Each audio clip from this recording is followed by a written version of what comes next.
Hello student. तो आज हम करने वाले हैं कक्षा 12 के फिजिक्स के प्रैक्टिकल। तो फर्स्ट प्रैक्टिकल हम करने वाले हैं प्रयोग संख्या 1, विभवांतर और धारा के बीच में ग्राफ खींचकर दिए गए तार का प्रतिरोध ज्ञात करना। इसका दूसरा नाम है ओम का नियम। ओम के नियम से होता है प्रैक्टिकल, ठीक है।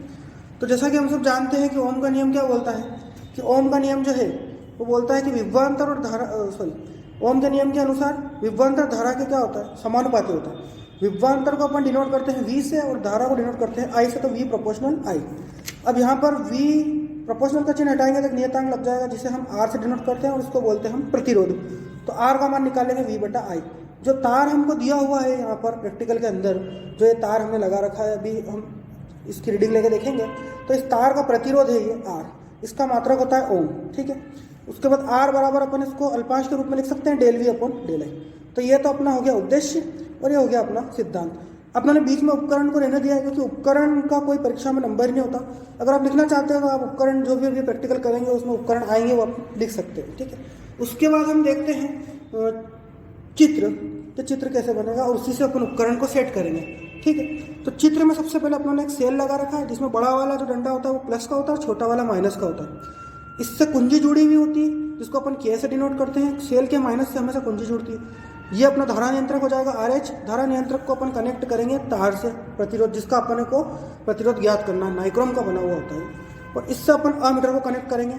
चूंकि अपन जानते हैं कि अमीटर को श्रेणी क्रम में और वोल्टमीटर को किस में जोड़ते हैं, समांतर क्रम में। तो देखो अमीटर को तो पूरे परिपथ में जोड़ रखा है और वोल्टमीटर को अपनों ने अलग से जोड़ रखा है। इसमें एक चीज़ ध्यान रखने की ये है कि सेल का जो प्लस है वो अमीटर के प्लस से जुड़ेगा और वोल्टमीटर का प्लस अमीटर के किससे जुड़ेगा, माइनस से, ठीक है।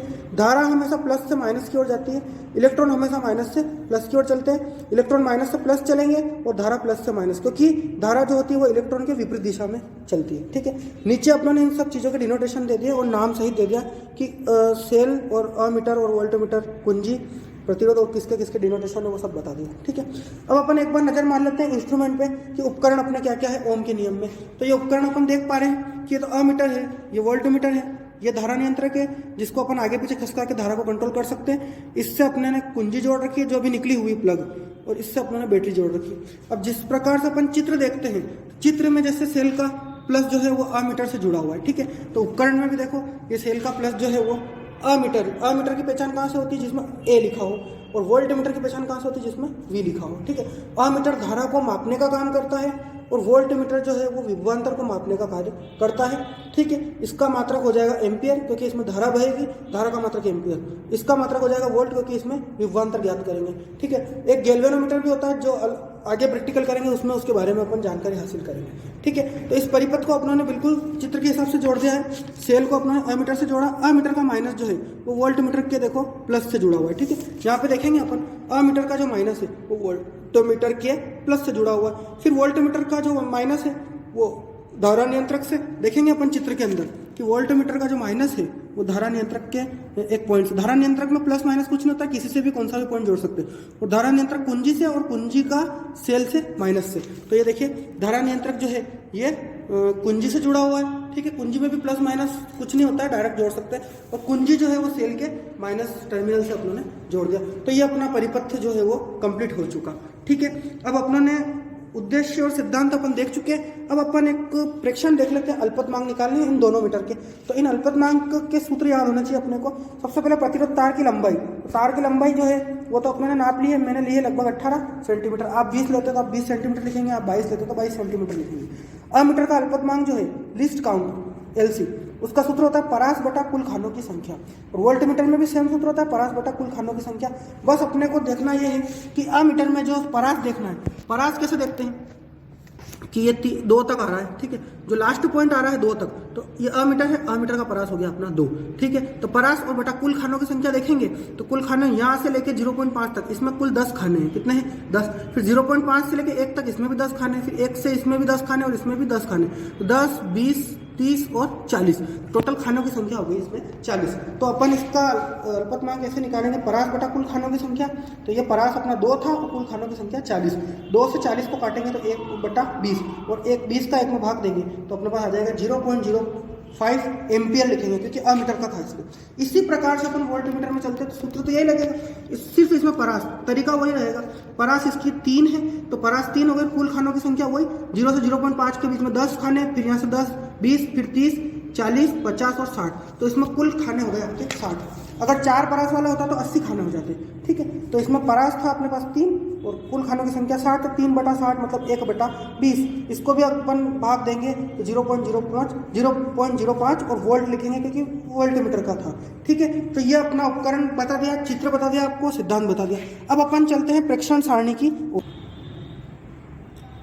तो अब हम रीडिंग लेना स्टार्ट करेंगे। तो सबसे पहले अपन कुंजी को यहाँ पे प्लग में लगाएंगे। तो ये जैसे कुंजी अपन लगाएंगे, ठीक है, तो अपन देखेंगे कि वो अमीटर में 1 पे आ गया है और वोल्टमीटर में भी अपने पास 1 खाने पे काटा आ चुका है, ठीक है। अब अपन इसको 2 पे लेते हैं, ठीक है, अमीटर की रीडिंग लेते हैं अपन 2 पे। तो इसको जैसे अपन धारा नियंत्रक को खसकाएंगे, थोड़ा सा इधर दिखाना, धारा नियंत्रक जैसे ही धारा नियंत्रक को खसकाएंगे तो इसको 2 पे लाने की कोशिश करेंगे, ठीक है। तो ये 2 पे लाने की कोशिश करेंगे, ये जैसे ही अपने पास देखिए अमीटर में 2 पे आ गया है काटा, ठीक है, दिखाओ, अमीटर में 2 पे आ गया, ठीक है। तो वोल्टमीटर पे भी अपने पास 2 पे आ गया, ठीक है। अमीटर पे 2 तो वोल्टमीटर पे भी अपने पास कितने पे आ गया, 2 पे आ गया, ठीक है। तो यहाँ पे अपने लिख दिया है 2 खाने कॉपी में, ये 2 लिख दिया है, ठीक है। और यहाँ वोल्टमीटर में भी अपन कितना लिख देंगे, 2। तो 2 पे अपनी रीडिंग कितनी आ गई, 2, ठीक है। अब दूसरी रीडिंग लेने की देखेंगे अपन, तो थोड़ा सा अब इस पर अंतर लेके आएंगे। अमीटर में अपन 4 खाने लेके आएंगे, ठीक है। तो अमीटर में 4 खाने लेके आते हैं अपन, थोड़ा सा धारा नियंत्रक को आगे सरकाएंगे अपन। तो ये अपने पास अमीटर में ये आ गया अपने पास 4 खाने, ठीक है। तो अमीटर में अपने पास 4 खाने आ चुके हैं, देखो आप, ये अमीटर में एकदम फिक्स पे 4 पे अपनों ने कर रखा है, ठीक है। तो यहाँ पे अपनों ने लिख दिया है कॉपी में 4, ठीक है, ये 4 लिख दिया है अपनों ने। तो अब वोल्टमीटर में देखेंगे अपन कि कितना आ रहा है 4 पे।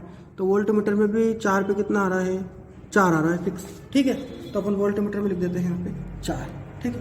अब इसमें अंतर आ रहा है 2 का, तो यहाँ पे 6 लाने की कोशिश करेंगे अपन, ठीक है। तो इसको थोड़ा सा खसकाएंगे अपन अमीटर को और इस पर लेके आएंगे अपन 6। तो ये जैसे अपन इसमें अमीटर में 6 लेके आए, तो वोल्टमीटर में भी अपन ध्यान से देखेंगे तो इसमें भी कितना आ रहा है अपने पास, बिल्कुल व्यवस्थित आ रहा है, 6 रीडिंग आ रही है, देखो।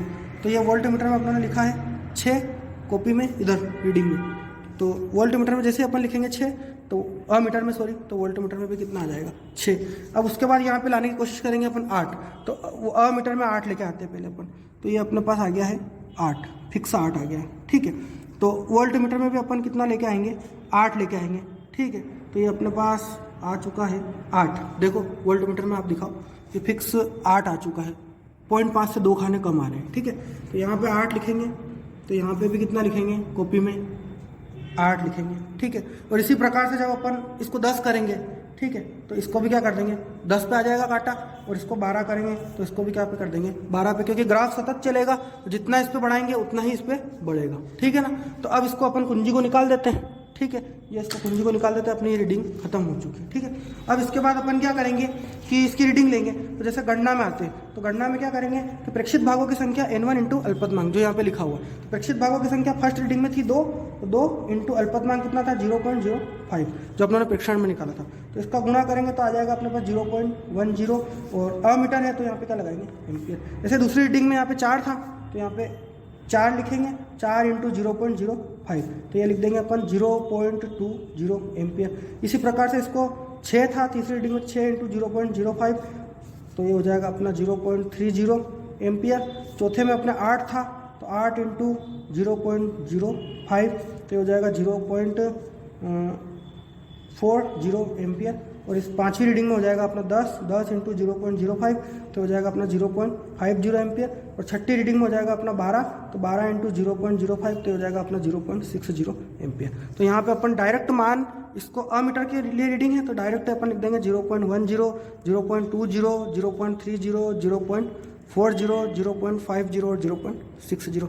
इसी प्रकार से जब वोल्टमीटर की रीडिंग लिखेंगे तो वोल्टमीटर में भी इसी प्रकार से लिखेंगे कि 2 into 0.05, 4 into 0.05, 6 into 0.05, 8 into 0.05, 10 into 0.05 और 12 इंटू 0.05। 6 रीडिंग जो है वोल्टमीटर वाली अपनी, इसको अपनों ने अल्पतमांक से गुणा कर दिया। तो इसका मान भी यही आएगा 0.10, 0.20, 0.30 0.40, 0.50 और 0.60। इसमें सब में मात्रक आएगा वोल्ट वोल्ट वोल्ट, क्योंकि ये किसकी रीडिंग है, वोल्टमीटर की। तो इस रीडिंग को सेम यहाँ पे अपन लिख देंगे 0.10, 0.20, 0.30, 0.40, 0.50 और 0.60। तो ये अपनी प्रेक्षण तालिका और गणना कंप्लीट हो गई। अब अपन बनाएंगे इसका ग्राफ। तो ग्राफ बनाने के लिए अपन क्या करेंगे, 0, ठीक है। अब हम इस गणना से और इस सारणी से अपन इस ग्राफ को तैयार करेंगे, क्योंकि हमें ग्राफ के द्वारा प्रतिरोध ज्ञात करना है, ठीक है। तो पहले हम पैमाना मानेंगे। देखो 0.1, 0.2, 10, 0.20, 0.30 एक्स अक्ष पे चल रहा है और यही चीज वाई अक्ष पे चल रही है। तो अपन पैमाना मान लेंगे 2 बड़ा खाना, मतलब 2 खाने छोड़ के इसका अंतर मानेंगे, क्योंकि एक खाना भी मान सकते हैं लेकिन 2 खाने में ग्राफ व्यवस्थित बनेगा।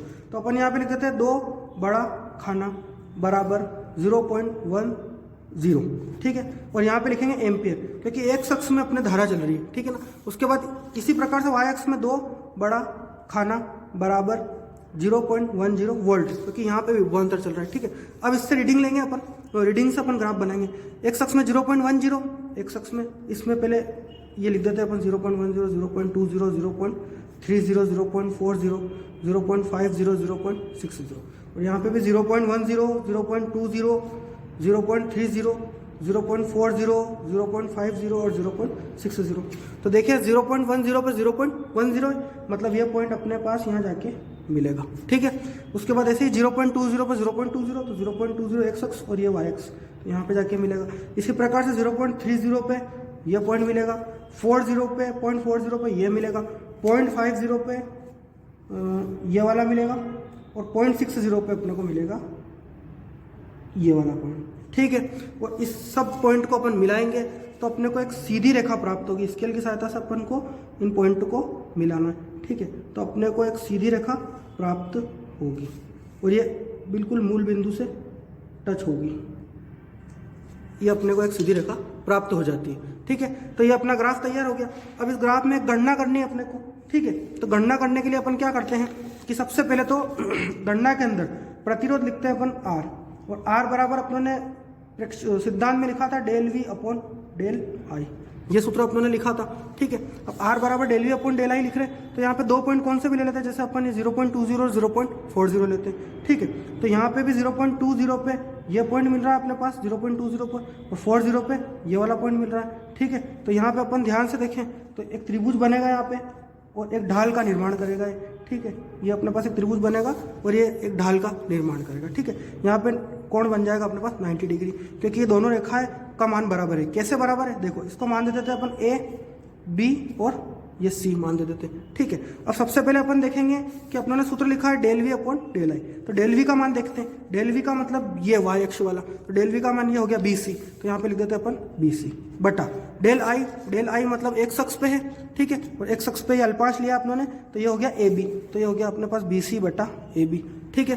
अब BC और AB का मान देखते हैं। तो BC का मान अपन देखेंगे, यहाँ पे 0.20 है और यहाँ पे कितना है 0.40, तो इसमें से इसको माइनस करेंगे तो कितना आएगा 0.20 आएगा, तो ये हो गया अपने पास इसका अंतर 0.20 बटा डेल I का मान देखेंगे। तो यहाँ पे अधिकतम मान है 0.40 अल्पांश का, और यहाँ पे है 0.20, तो 0.40 में से 0.20 जाएगा, तो यहाँ पे भी कितना बचेगा 0.20, इससे कैंसिल हो जाएगा, तो यहाँ पे आ जाएगा अपने पास एक आंसर आ जाएगा। और R है, चूंकि प्रतिरोध है तो प्रतिरोध का मात्रक होता है अपने पास ओम, इसलिए यहाँ पे अपनों ने क्या लिख दिया है 1 ओम लिख दिया है, ठीक है। अब ये तो अपने पास एक R का मान आ गया। अब R का मान एक तरीके से और निकाल सकते हैं अपन, चूंकि अपन देखते हैं कि ये V है और ये क्या है I है, तो ये V बटा I है, मतलब ये तो पूरा V है और ये क्या है I। तो यहाँ से अपन देख सकते हैं इस ये लंब है त्रिभुज का और ये क्या है आधार है, क्योंकि समकोण त्रिभुज बन रहा है, तो ये V है और ये I है, तो मतलब लंब बटा आधार। और हम जानते हैं कि R बराबर ये लंब बटा आधार है, मतलब लंब बटा आधार को अपन क्या लिख सकते हैं tan थीटा लिख सकते हैं। लंब बटा आधार को अपन क्या लिख सकते हैं tan थीटा लिख सकते हैं, ठीक है। और tan थीटा की जगह अपन क्या लिखेंगे कि tan 45 डिग्री करेंगे इसको, ठीक है ना। हाँ रोक देंगे, तो ये लंब बटा आधार से अपने ने लिख दिया इसको tan थीटा। अब यहाँ पे देखेंगे अपन कि ये तो 90 डिग्री बन रहा है। अब ये मान भी 0.20 है, ये मान भी 0.20, मतलब ये दोनों जो रेखा है इन दोनों रेखाएं की लंबाई क्या है अपने पास, बराबर है, मतलब इनकी लंबाई बराबर है, मतलब ये दोनों कोण भी क्या होंगे, बराबर होंगे। तो ये 90 डिग्री है, तो ये दोनों बचेंगे कितने, 45 डिग्री के कोण जाएंगे। तो यहाँ पे ये जो ढाल है इसका कोण कितना होगा, बस 45 डिग्री अपने को प्राप्त होगा। तो ये जो टेन थीटा है ये एक तरह से आर जो है ये ढाल ही है, तो टेन थीटा की जगह अपन थीटा का मान कितना हो जाएगा 45, तो यहाँ पे लिखेंगे अपन टेन 45 डिग्री। और हम जानते हैं कि टेन 45 डिग्री का मान कितना होता है, 1 होता है। तो आर की जगह टेन थीटा लिखा और टेन थीटा की जगह अपनों ने लिखा है टेन 45, तो इससे आर बराबर कितना हो जाएगा अपने पास 1, और आर का प्रतिरोध का मात्रक क्या होता है ओम, तो इससे भी अपने पास क्या मान आ जाएगा 1 ओम आ जाएगा। ढाल से भी अपन ग्राफ से भी 1 ओम आ रहा है, और अगर अपन डायरेक्ट मान रख के करेंगे तो भी 1 ओम आ रहा है। ये अपना ओम का नियम का प्रैक्टिकल हो गया। उसके बाद अपन परिणाम निकालेंगे, ठीक है। तो परिणाम अपन जब निकालेंगे तो परिणाम देखेंगे कि ग्राफ से स्पष्ट है कि विभवांतरों का धारा के साथ रेखीय संबंध है, क्योंकि अपने पास ग्राफ में सीधी रेखा प्राप्त हो रही है, ठीक है। और चालक तार का प्रतिरोध अपने को कितना प्राप्त हुआ है 1 ओम। ये तो अपना परिणाम हो गया। और सावधानी अपन ये लिखेंगे कि एक तो सभी बिंदुओं पर संयोजन कसे हुए होने चाहिए, और कुंजी में प्लग लगाने से पहले अपने को निश्चित कर लेना चाहिए कि प्रैक्टिकल सही से काम कर रहे हैं कि नहीं उपकरण। और तीसरी सावधानी लिखेंगे कि वोल्टमीटर हमेशा समांतर क्रम में और अमीटर हमेशा श्रेणी क्रम में जोड़े जाते हैं। तो ये आपका ओम का नियम का प्रैक्टिकल खत्म हो गया है। उसमें भी अगर आपको कोई दिक्कत हो तो आप एक बार वापस से इसमें इसकी PDF अपलोड कर देंगे यूट्यूब के नीचे, तो आप एक बार इसको देख सकते हैं। और आशा है, उम्मीद है कि आपको प्रैक्टिकल पूरा समझ में आ गया होगा, और परिपथ का कनेक्शन भी पूरा एक बार आपको समझ में आ गया होगा। धन्यवाद। आगे की वीडियो में हम कोशिश करेंगे कि दूसरे प्रैक्टिकल की भी हम वीडियो बनाएंगे। धन्यवाद।